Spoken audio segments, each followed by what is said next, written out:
So we start our first interview in the second round of the FIDE Grand Prix leg in Moscow, and our first guests are Peter Svidler and Radoslaw Wojtaszek, who ended their game in a draw. So Peter, you were playing with the white pieces, and were you happy with the opening outcome?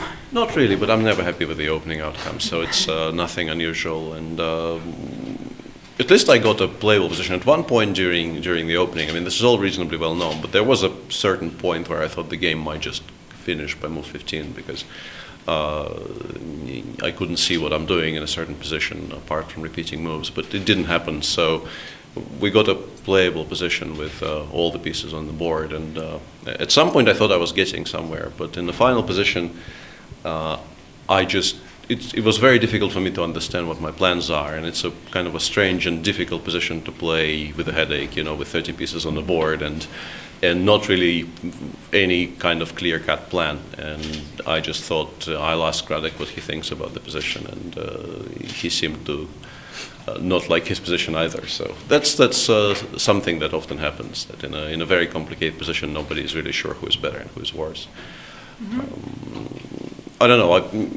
20 minutes ago I thought this was better for me, but somehow not anymore, and I was kind of running a bit low on time, so I wasn't confident enough to continue. Thank you very much. And you opted for c5 on the first move. Was your plan to make this game as risky as possible with this?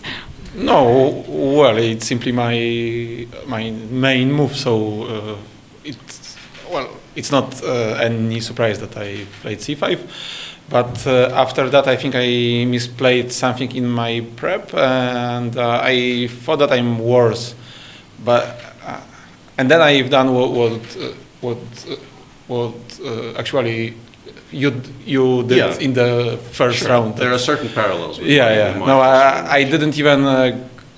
I mean, I think only c d4. It was the only move I managed to cross the half board. Yeah. So, and I was actually kind of surprised because I thought you can just play rook e8 instead of cd4, because then, for instance, the move knight c2 that I made in the game would be. But I wasn't sure about e5. Okay, yeah, I was. I also wasn't sure about e5 instead of bishop g5. Yeah, I couldn't believe in it, but I mean the option exists, but it's difficult. Yeah. It was difficult. Yeah, no, I think after bishop d3, bishop takes a4 maybe is the move. Maybe, yeah. But I simply forgot my prep. And what I got, I didn't really like, or maybe I simply didn't understand it well. But when I got an offer, of course, I agreed that because I thought that I'm simply worse here, which might be not correct, of course. But the exact same speech we've had 3 days ago.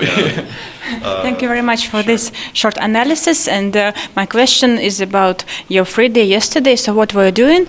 I played with a dog for about 6 hours straight. I'm very happy. It doesn't happen very often. And you? Yeah, I went to have some lunch with my family here, which was nice, of course. And then I had some prep, which of course didn't really work out. But apart of that, it was nice. Thank you very much, and good luck to both of you. Thank you.